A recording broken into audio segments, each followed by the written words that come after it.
Truck ડ્રાઈવરની એક નાનકડી ભૂલને કારણે 160થી પણ વધુ લોકોના જીવ જોખમાયા હતા. શું છે આખી ઘટના? ચલો વાત કરીએ. સુરત એરપોર્ટ પર ફ્લાઇટનો ટ્રક સાથે અકસ્માત થયો છે કે જેમાં રનવેના છેડે ઉભેલી ટ્રક સાથે ફ્લાઇટ અથડાઈ છે. શારજાહથી આવેલી આ ફ્લાઇટમાં 160થી પણ વધુ મુસાફરો સવાર હતા અને સદનસીબે ઘટનામાં કોઈ જાનહાનિ થઈ નથી.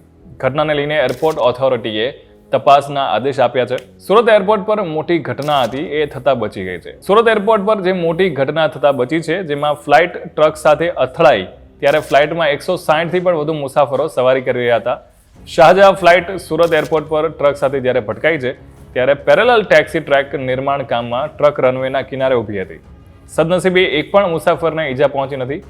શારજાહ પ્લેનની વિંગ ક્ષતિગ્રસ્ત થઈ છે ત્યારે એરપોર્ટના ઓથોરિટી દ્વારા તપાસના આદેશ અપાયા છે. ટ્રક ચાલકની એક નાનકડી ભૂલને કારણે 160થી પણ વધુ મુસાફરોનો પ્રવાસ પણ બગડ્યો છે. શારજાહથી આવતી આ ફ્લાઇટ લેન્ડ થયા બાદ રનવેથી એપ્રેન તરફ જઈ રહી હતી અને આ જ સમયે ફ્લાઇટની એક વિંગ રનવેની સાઇડ પર ઉભેલી ટ્રક સાથે અથડાઈ ગઈ, જેને કારણે વિંગ છે એ ડેમેજ થઈ ગઈ છે અને એરપોર્ટ ઓથોરિટી ઓફ ઇન્ડિયાએ ફ્લાઇટને ગ્રાઉન્ડ કરી દેવી પડી હતી. માટી લાવવાનો ટ્રક જે ચાલક છે એ રનવે પાસે પાર્ક કરીને જતો રહ્યો હતો, જેના કારણે આ અકસ્માત સર્જાયો હતો. એટલે આ ટ્રક ચાલકની ભૂલને કારણે 160થી પણ વધુ મુસાફરો છે એમનો પ્રવાસ પણ બગડ્યો છે, કારણ કે ફ્લાઇટ ડેફિનેટલી એના કારણે મોડી પડી હતી.